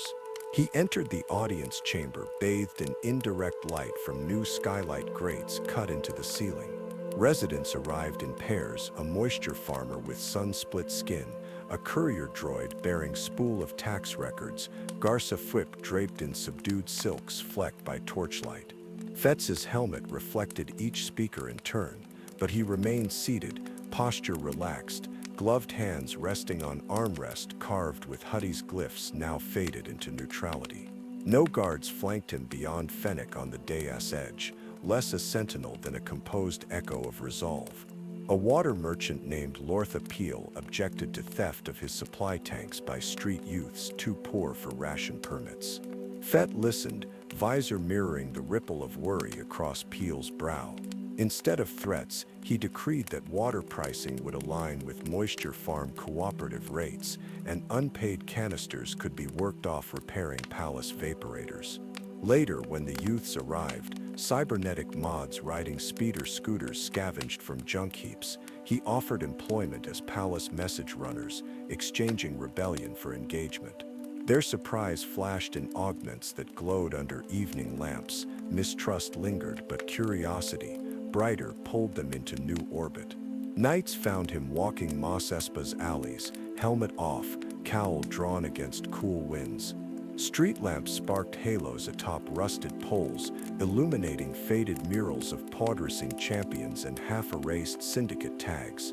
Vendors packing up days' wares paused at his silhouette, then returned to folding tarps when nothing but a polite nod came their way. In a spice lounge, he lingered at doorway, breathing incense mixed with saxophone hum, ensuring clientele sensed observation without intimidation.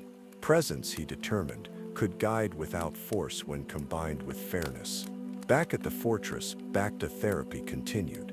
He floated in effervescent blue warmth, eyes closed yet senses roaming halls through remote feeds.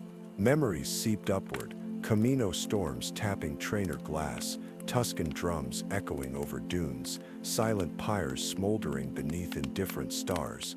The tank hummed like distant surf, smoothing scar tissue while mind cataloged governance tasks, the rerouting of slave quarry tunnels into cold storage vaults, the recalibration of deflector shields, the equitable redistribution of Jabba's spice tariffs into street cleaning droid programs. Healing felt twin-fold, dermal cells knotted together while desert society attempted the same. Upon emerging each dusk, he convened rooftop councils, ferric chairs circled low hollow projectors casting three-dimensional maps of Mos Espa's aquifer lines and power conduits. Fennec reviewed intelligence on Pike spice routes. The mod youths reported swoop gang tensions near the shipping district. A salvaged RA-7 protocol droid translated second-hand Black Sun communiques. Fett weighed each detail, offering concise directives spoken in even tone. When conversation drifted toward vengeance, he redirected focus to quiet profit that avoided bloodshed, lesson gleaned from Tusken wisdom that strength conserved outlasts strength displayed. As weeks passed, city pulse steadied. Vendors resumed hawking japer bead necklaces and spiced Milo run under the arcades. Dewback caravans hauled citrus from northern groves now unharassed by bribe collectors. During one patrol he paused beside a fountain long dry, setting gator fee fragments into sand at its base as symbolic promise of restoration. Children watched from doorway recesses, eyes tracking every movement. He tipped water gourd into cracked basin, droplets pooled, catching lamplight like molten glass, and small smiles flickered across dusty faces. Garce's sanctuary reopened to evening patrons, its music drifting through lattice windows onto lamplit square. On certain dusks, Fett slipped inside, accepting a cup of non-fermented blue cafe, savoring its subtle sweetness while hollow bands strummed low-tempo melodies. Conversation buzzed, pilots trading hyperlane forecasts, citizens debating price of whoopa youpie, but it softened when he passed, not from fear but toned respect. He left credits for musicians, rising before final note faded. Tribute arrived now in measured gifts, a crate of Nerf jerky from Outpost, ranchers thanking him for removing extortion tolls. A hand-woven cloth bearing Tusken diamond motifs from nomad scouts acknowledging shared past, a data slate containing water efficiency algorithms authored by local moisture engineer. Fett accepted each, nodding rather than praising, then redirected surplus to orphan shelters or vapor tower upgrades. Reputation settled into new shape, less predator, more sentinel, yet claws remained beneath calm exterior, visible enough to remind onlookers that patience should not be mistaken for weakness. Some evenings he stood alone on the terrace parapet. Twin moons charted slow paths across indigo, their light pooling over helmet cradled in crook of arm. Slave 1 perched on landing gantry, hull panels gleaming after fresh polish, rotors silent for the moment. Below, palace floodlights illuminated sandstone walls freshly reinforced. He inhaled cooled air tinged with distant garlips blossom and faint engine growl from spaceport.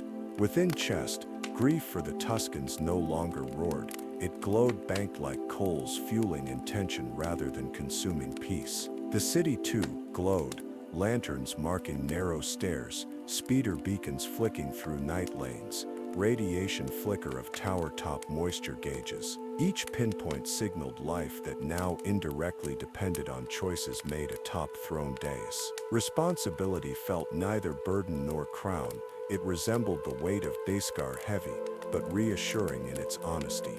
He tapped chest plate once, acknowledging that kinship between metal and mandate. Before sleep, he visited shrine crate, secured in vaulted chamber. Django's helmet, Ia Wa scale, crate pearl shard, and broken gator fee lay arrayed like planets around a quiet sun. He added a small clay medallion pressed into his palm by a child who had snatched a dropped data card for him earlier that day. The imprint showed stylized bantha and moisture vine entwined, hope etched by innocent hands onto cheap clay. He set it among relics, felt narrative thread lengthen yet remain unbroken. Mos Espa's nights grew calmer, but horizon rarely promised ease for long.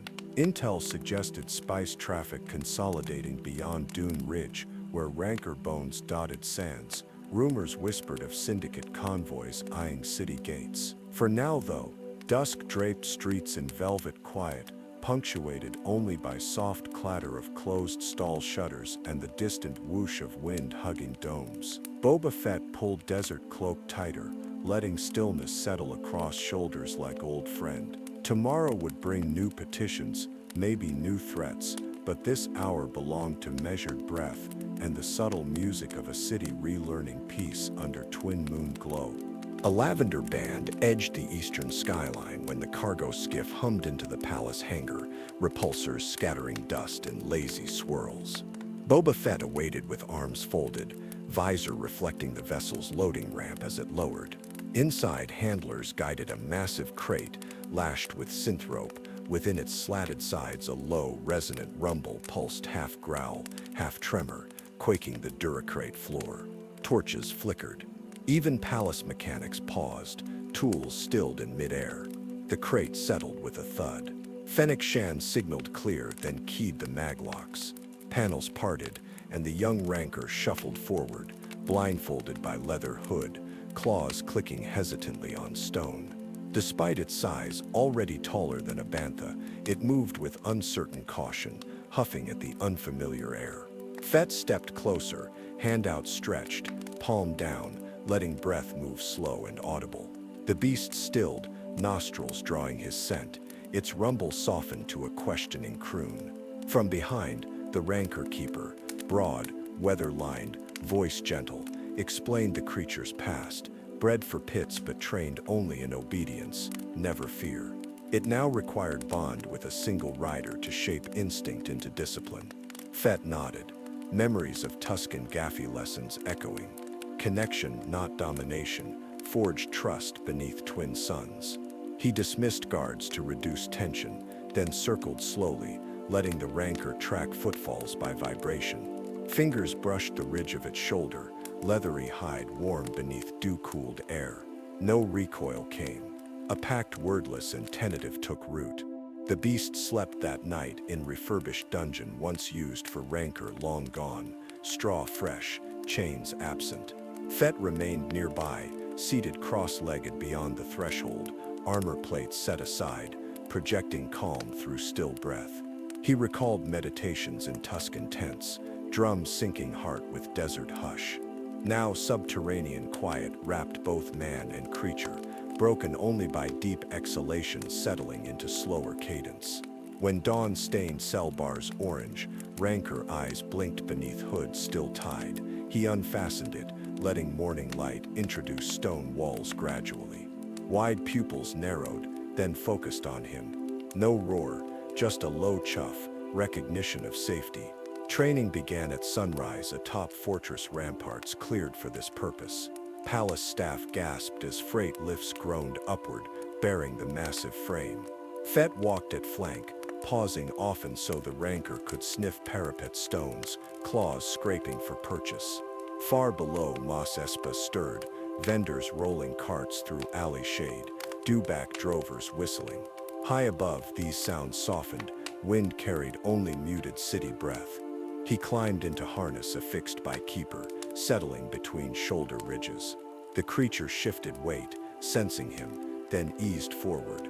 Every step vibrated through his boots like drumbeats. They paced along walls washed gold by newborn light. Fett's fingers brushed coarse hide, his other hand rested lightly on rein but never tugged. Balance relied on subtle lean, mirroring how Gatterfee once guided desert wind. Keeper shouted occasional cue, yet most motion came from silent conversation, riders' calm feeding beasts' confidence, beasts' sure-footed gait feeding riders' trust. When they halted at Western Overlook, twin suns crested horizon, halos blazing through morning haze. Fett guided rancor to sit, front claws dangled over parapet edge, and together they watched light spill across domes, a perspective rarely granted to predator or daimyo. Word of dawn rides spread through palace like whispered legend. Some dismissed them as spectacle, but residents soon noticed subtle shifts. Guards walked patrol with quieter purpose, sensing rulers' resolve anchored in patient strength. Market couriers spoke of rancor shadow looming welcomingly above walls rather than threatening. Cities respond to symbols. This union became emblem of tempered power. Days followed rhythm, pre-dawn emergence, rampart pacing, descending to courtyard obstacle course where large stone columns simulated canyon turns. Fett introduced raised platforms, requiring incremental jumps, rewarding success with soothing strokes behind cranial ridge. The rancor responded, grumbling softly when awaiting next cue, delighting palace children peering from latticed windows. Fennec observed session logs, noting muscle micro-tremors diminishing, evidence of growing stability.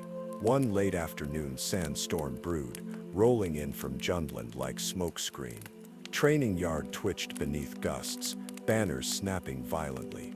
Keeper suggested delaying session, but Fett insisted calm amid chaos refined bond. They entered storm as swirl of grit reduced sky to ochre blur. Visibility shrank to meters, yet inside helmet, HUD plotted creature's heartbeat, steady, slow. He whispered through external vox, a single syllable of encouragement. Rancor bent low, plodded steady, tail adjusting balance against gale. Together they completed truncated circuit, emerging coated in sand but unshaken. Palace staff cheered mutedly behind scarfs, symbol grew stronger. Evenings proceeded with restful ritual. Rancor fed rancid gorgs and frozen nerf hindquarters, then settled against dungeon wall. Fett stood inside gate, recounting silent pledge to fallen Tuskens, protect community, respect cycles. The creature blinked heavy eyelids, as if absorbing vow. Under torchlight, he traced sigils on its forehead, using damp cloth, Tusken glyphs meaning, guardian of dusk. Cloth strokes cooled thick skin, eyes closed in contentment. Between rides, governance continued. Speeder youths now served as outriders, patrolling Spice Road perimeters astride nimble swoops. They reported convoy timetables, allowing Fett to negotiate lawful passage taxes that funded aqueduct repairs instead of hut coffers. Traders skeptical at first accepted modest tariffs when security escorts ensured safe arrival. The Rancor's looming silhouette above gates sealed agreements more effectively than any writ. On the 30th ride, dawn-tinted sky rose gold. Keeper unlatched pen. Rancor emerged with eager grunt, nudging Fett's chest plate. He chuckled, a rare sound vibrating deep, then climbed aboard. They ascended main tower via switchback ramp. At apex, panorama expanded. Dune Sea glimmered pale. Jawa's sand crawler crawled like amber beetle. Womp rats scattered. Fett leaned forward, signaling first untested act, a controlled descent outside walls. Beast hesitated, snorted, then padded onto steep path spiraling toward desert plain. Sunlight warmed armor as they reached open sands. Here Rancor lengthened stride, claws gouging furrows in pristine slopes. Fett permitted gentle acceleration, feeling power surge beneath saddle. Wind keened across visor. Memories of speeder chases returned, but this mode bore gravity, not speed, movement grounded, resonant with each dune's subtle give. When they reached valley floor, he dismounted and walked beside companion, both sets of footprints parallel in virgin sand until horizon blurred. He knelt, scooped fist of grains, letting them sift. Rancor mirrored with clumsy claw, pawing dust then lifting to sniff drifting motes. Sun climbed, time urged return. On ascent path creatures' roar echoed canyon, a proud timber untainted by hunger or fear. City dwellers paused errands to watch massive form crest ridge, riders seated in tranquil command. Some touched foreheads in salute, others simply stared, hearts beating a shade surer. Back in courtyard, Fett fed Rancor a treat of cured meat, dipped in honeyed slime, Keeper's reward for calm focus. Massive jaws flexed, eyes softened. He pressed palm to scaled brow, sensing warmth traveling through bones to his own. Words remained unnecessary. Alliance forged through patient dawns, sandstorms, rooftop vigilance now stood ready for harsher trials, whispered by shifting power east of Mos Espa, where Pike syndicates amassed credits and ambition. That afternoon, he entered strategy chamber, fresh sand still clinging to boots. Fennec updated on spice shipments clustering near Mos Eisley docks, Black Chrysanthemum's availability as potential muscle, and City Council's request for judicial mediator. Fett nodded to each, awareness sharpened by morning ride. Strength tempered by serenity awaited deployment, mirrored in Rancor breathing below. War might come, but foundation stood solid.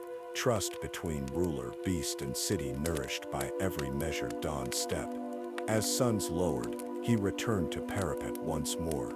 Lights flickered awake across Mos Espa. Desert cooled into violet calm. Rancor curled within dungeon pen, exhaling deep, steady breaths. Fett removed helmet, closed his eyes, and allowed wind to Tolo battle rough hair, brief concession to peace. In distant streets, children imitated heavy footfalls, roaring playful challenges at setting suns. Their laughter rose, mingling with dusk breeze, carrying promise that guardianship need not always sound like blaster fire. Sometimes it echoes in the slow, assured cadence of claws on stone at first light. The warning came at high noon, carried on a plume of powder-fine dust that rose beyond Mos Espa's eastern ridge. From the palace parapet, Boba Fett watched the horizon blur as heavy skiffs advanced, their prows etched with narrow blue chevrons, pike convoy markings. Twin suns hammered stone, yet a chill threaded the air. Traders in the lower bazaar froze mid-haggle, sensing menace in the tremor that reached bare feet through baked clay. Fett descended to the courtyard, armor already sealed, Gatterfee fragments secure against his belt beside the blaster, his father once tuned by hand. Fennec Shand awaited beneath the archway, mod youth outriders fanning out behind her on speeder bikes, tuned to silent idle. Somewhere deeper in the fortress, the rancor rumbled, cage door hinges singing as the keeper prepared harness. A single nod between daimyo and assassin set the pieces in motion. The city would stand its ground. Along main thoroughfare, vendors shoved carts against adobe walls to form hasty barricades. Moisture farmers lifted slug throwers scrounged from palace stores, and black chrysanthemum lumbered to midpoint, bowcaster humming with barely checked impatience. Fett walked the line, helmet visor reflecting faces streaked with dust, pupils wide but steady.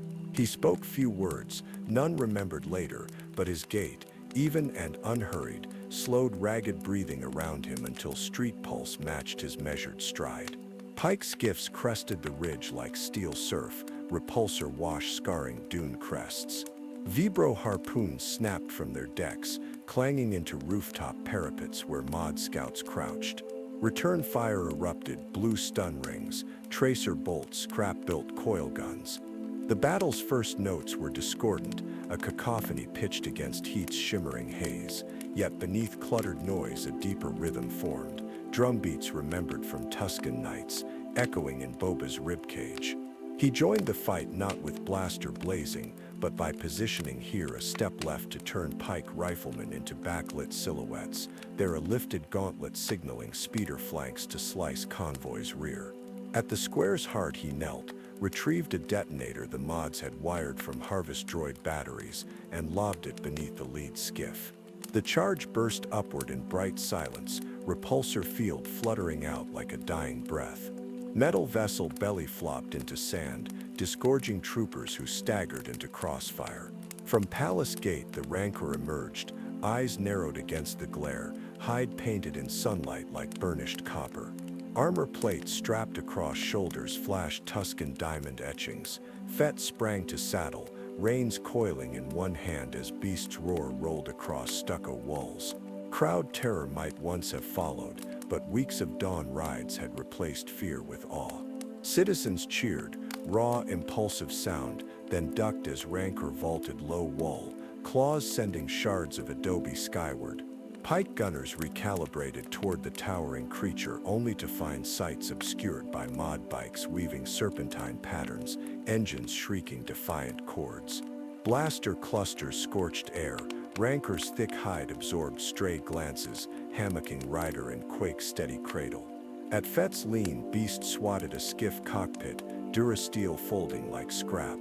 He dismounted amid debris, rolled under sizzling railgun, burst, and rose beside toppled pike, jetpack flaring half-pulse to drive knee plate into armored chest. Dust plumed, heartbeat in visor tempo held unbroken. Through alley mouth, Chrysanthemum grappled twin pike sentinels, fur smoking where plasma grazed. Fett tossed him spare power cell. Wookiee clipped it mid-stride without breaking chokehold, nodding curt thanks.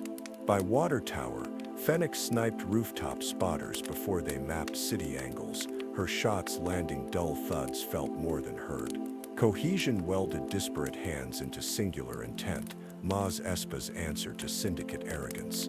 Yet pressure built. Distant cannons on Dune Ridge boomed, shells howling overhead to crater Warehouse District. Citizens faltered, crouching behind rubble as explosions shook foundations. Fett scanned trajectory, calculations flashed quick in HUD. He keyed Palace Comm, directing Vapor Tower technicians to vent high-pressure steam just as next salvo arrived. White plume erupted, colliding with incoming ordnance.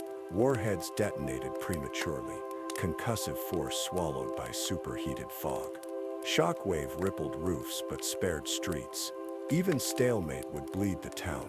Decisive break required removing artillery.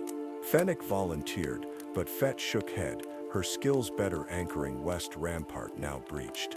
He vaulted to Rancor's back once more, guiding it beyond walls through half-collapsed postern gate. Open desert stretched, dunes quivering under shell impact echoes. Artillery platform perched atop sandstone shelf, silhouettes of Pike engineers hunched at control yokes. Jetpack couldn't close distance under cannon tracking, Rancor could. They advanced, sand furling behind thunderous steps. Cannons rotated, barrels yawning like storm cloud mouths. First blast tore Dune mere meters short, showering Ryder with molten grains. Fett whispered calming phrase remembered from Bantha herders, felt massive shoulders surge. Second shot misaligned, then third never fired as Rancor's claws sheared control housing. Engineers fled into heat shimmer, turret groaned, listing before crumpling under its own weight, cables snapping like bantha tendons. Back within city limits, remaining skiffs faltered, without artillery cover and hemorrhaging troops. Pike commanders signaled retreat. Engines roared, kicking up taut spirals of dust as surviving vessels vectored skyward, leaving dead and wounded strewn amid shattered stalls. Silence settled, not absence of sound, but hush of collective inhale.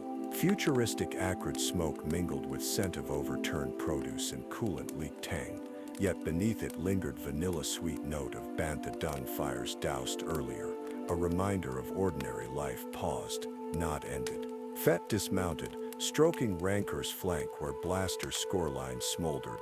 Keeper hurried with salve jars, cooing low in beast tongue.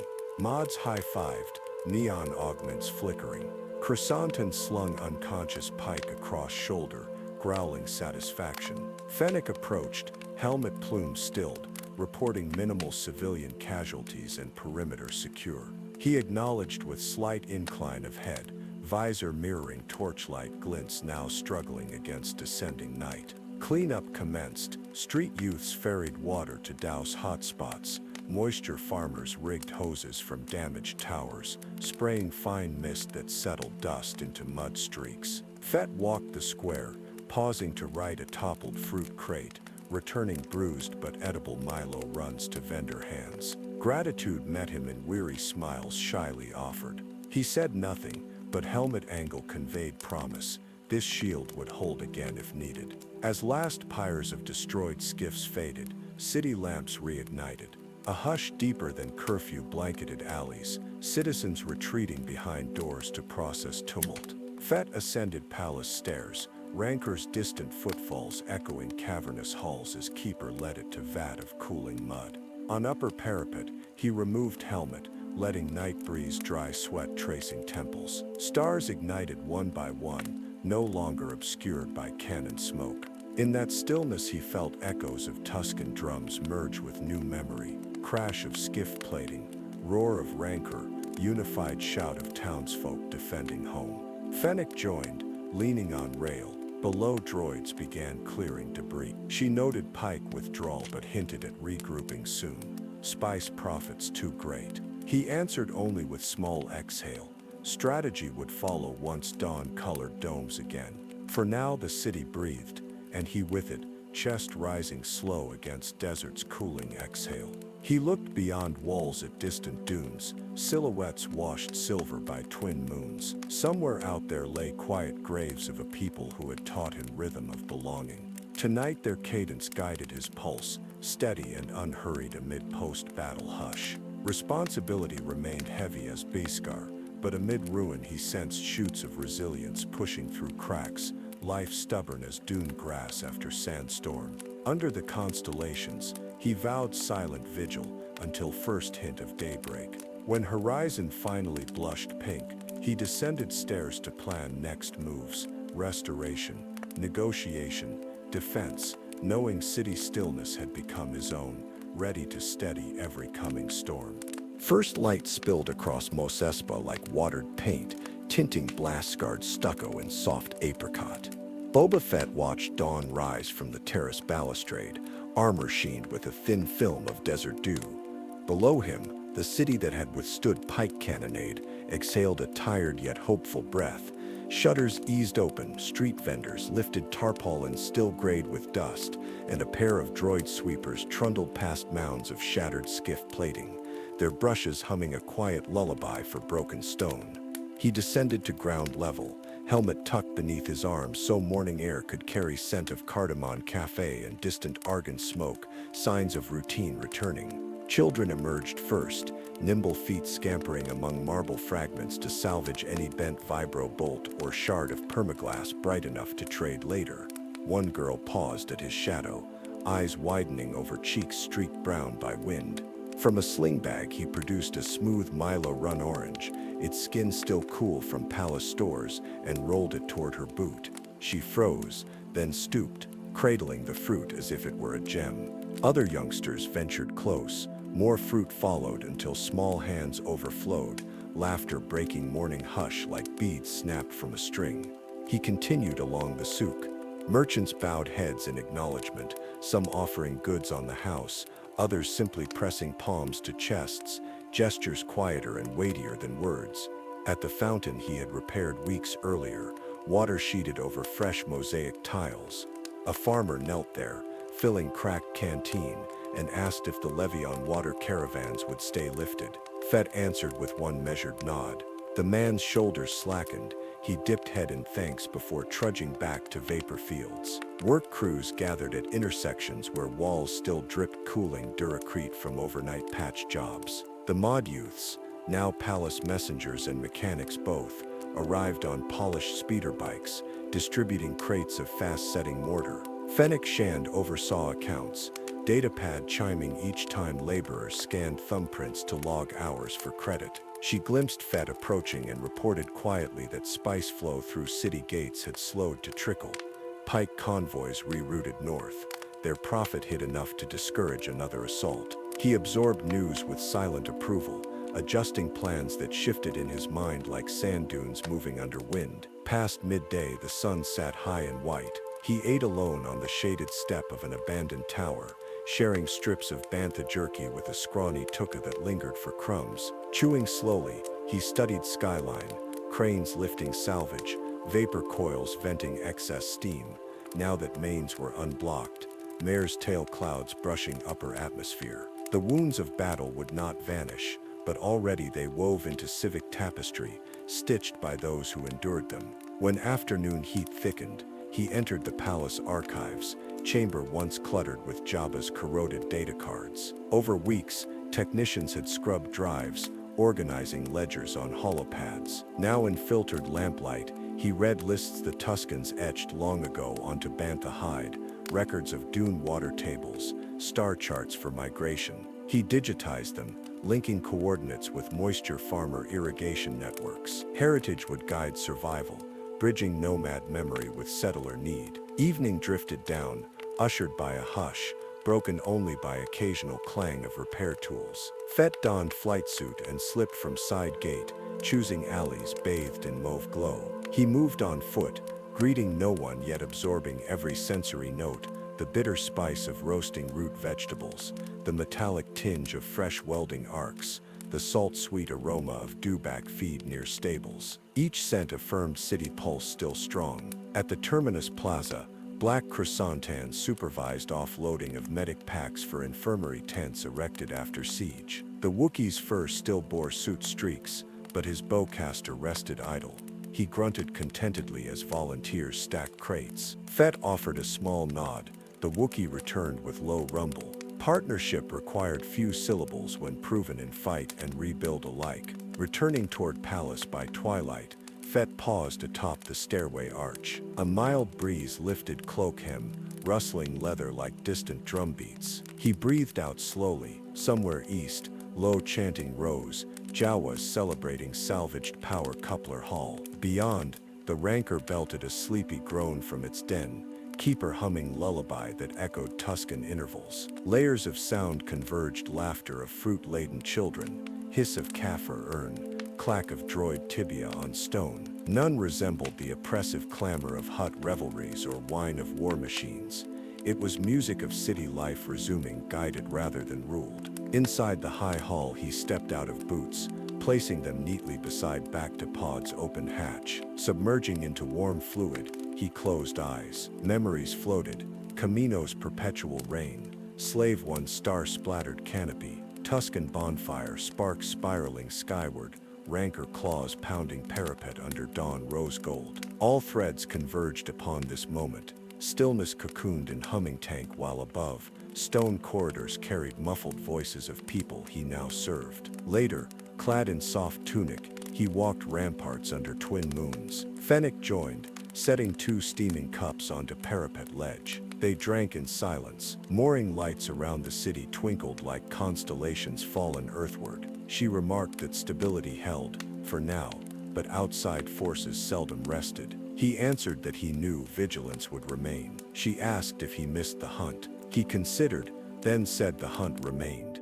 Only its quarry had changed. Now he tracked cracks in walls, shortages in markets, whispers of unrest. Trophy would be the piece he chose to guard. When conversation lapsed, they stood shoulder to shoulder, gazing at rooftops silvered by moonlight. Fett traced one path through lanes to plaza, where earlier he had gifted fruit. Possibly tomorrow another child, curious and bold, would stand by palace gate, hoping for glimpse of rancor or shy smile from armored guardian. The idea warmed him more than spiced tea steam. Before sleeping, he visited Shrine Crate. Inside lay Django's helmet, Iwa scale, crate pearl shard, charred Gaddafi fragments, and new treasure, tiny wooden flute, carved by a Mos Espa boy who claimed the old tune soothed his siblings after battle. Fett lifted it, noting grooves burnished by small thumbs. He placed it gently between crate shard and Tusken wood, sealing lid with quiet click. Legacy, he realized, was neither bloodline nor throne, but the weaving of disparate gifts into single enduring story. He extinguished chamber lamp. Footsteps echoed down the hall, dissipating into hush. Above, stars pivoted slowly, ancient lights guiding travelers yet holding no demand of them. Not unlike desert itself. He stretched beneath woven covers, armor set aside, and listened. Palace breathed in tandem with city, city with desert, desert with distant tides of space. Somewhere in that nested rhythm, grief eased, purpose clarified, and rest came easier than at any time since Kamino showers pattered on childhood bunk. Outside, torches along battlements flickered in mild breeze, casting silhouettes of sentry and beast alike. Wind carried faint laughter from plaza. Within those sounds, Boba Fett's presence lingered, not as specter of fear, but as quiet promise that in this pocket of a vast, troubled galaxy, dawn would rise again upon streets that knew both trial and tenderness, and on people who would greet that light unafraid. Night settles gently over Tatooine, and the long arc of Boba Fett's journey folds into quiet repose. Across cloning vats and hyperspace lanes, Tusken drums and rancor dawns, he has carried loss, purpose, and hard-won calm to the still courtyards of Mos Espa. Now the desert breathes in even cadence, domes aglow with lantern light, wind sighing through distant canyon ribs. Listen, no blaster's echo disturbs this hour. Only soft footfalls of sentries, the low murmur of grateful townsfolk, and a guardian's measured heartbeat beneath Beskar. Let that rhythm cradle you.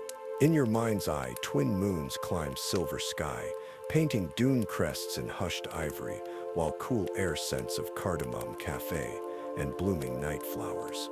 Drift with that breeze, unburdened, knowing that watchful eyes keep vigil over city and stars alike. Sleep, traveler. Tomorrow's suns will rise on streets secure and dreams at peace.